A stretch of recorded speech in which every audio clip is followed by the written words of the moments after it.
Kai, this is a real good one, right? Sex. How do the narcissists use sex to manipulate you? Well, I can tell you right now that this is one of their primary weapons of choice, if you will. This is their primary weapon. You know, anyone that's ever played a Call of Duty, you know, what's your primary?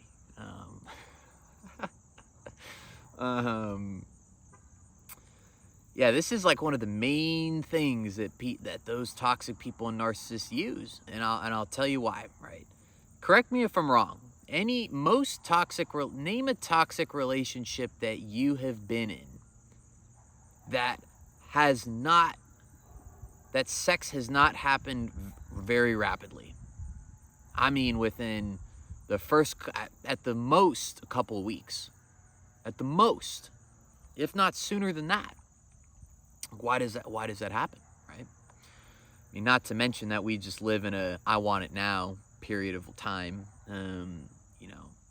But they rush sex to start getting you addicted to them. You know, they're dopamine hits. They fundamentally depend on getting you hooked to them. It's part of the love bombing stage. It's part of those initial stages where they just shower you with love and tell you, they act like the perfect partner to you. They're sitting there like reading you.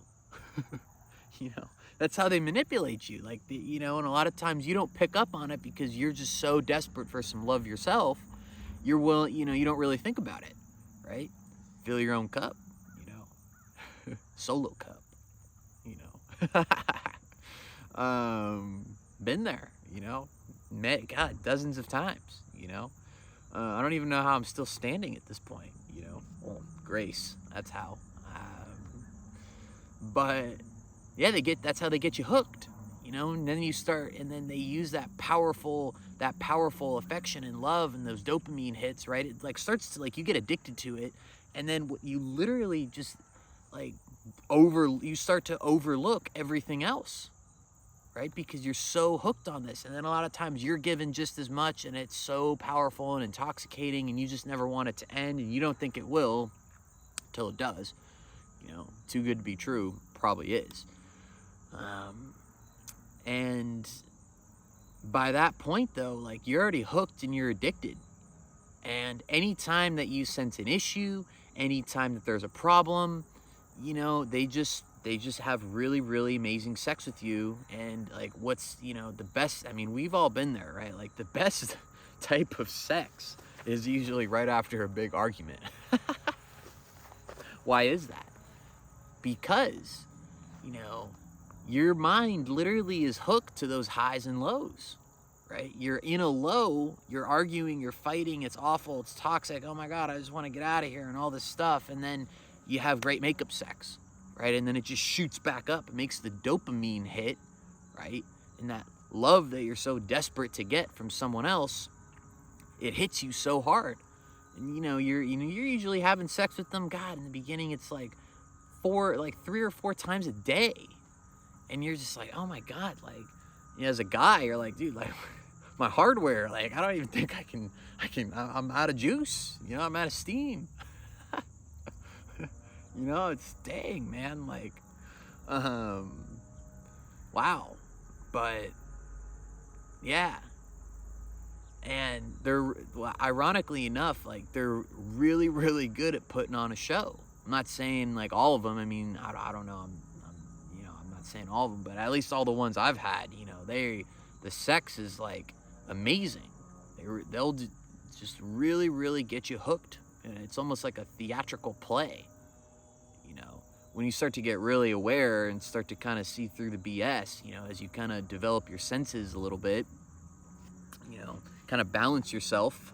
Because that's how you get truly balanced inside, is you stop depending so much on someone else to give you what you already have inside. You just have to learn how to start opening up that, you know, turn on the hose, if you will, and it'll start coming to, you know, you can start giving what you so, you know, to yourself, what you so desperately want. But when you're doing that, you know, when you don't really feel like you need this as much, that's when you start to see through the BS. You know, you're like, okay, like, I see past this. Like, who are you really? What's behind the mask? Literally. Like, it's a game. They're just playing a game with you. It's not real at all. you know, but they depend on you staying naive and blind, and they use sex to cover that up. You know, and from like a guy's perspective, you know, I mean, the internet is just filled with so much like bull crap. Like, you know, you have the alpha males, you have someone that's super delusional but thinks that they know what they're talking about, telling you how to, like, keep her from cheating or keep her from leaving, treat her badly, usually is like up there, don't give her too much attention. And then you have like the modern women, that's like, make sure that you're, being really sexually explorative with him. Make sure you're satisfying him. Make sure you're keeping him on the hook. Keep him drained. You got to keep him hooked on you. So he doesn't go look for it somewhere else.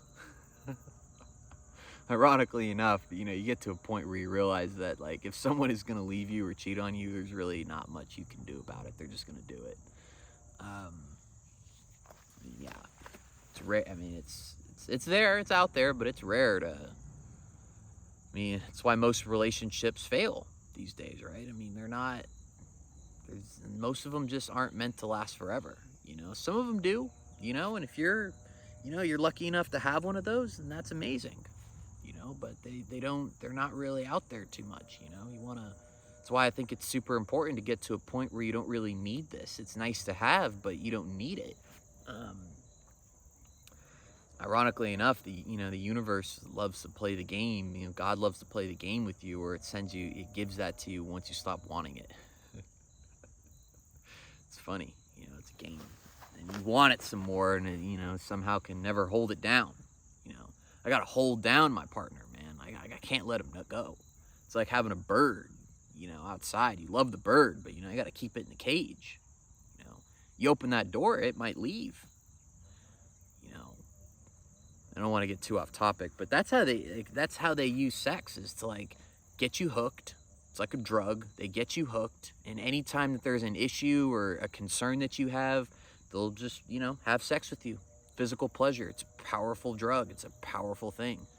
And if you're there, enjoy. You know what? Like, it's all good. Like, enjoy it. Like, don't take this stuff too seriously. I mean, at the end of the day, enjoy it for what it is, but just keep this in the back of your mind. And if you start to get to a point where you're starting to get tired of this, you're starting to get sick of it, maybe this isn't, you'll start having those questions like, this type of toxicity and constant up and down and anxiety that I'm having in relationships, maybe this isn't healthy.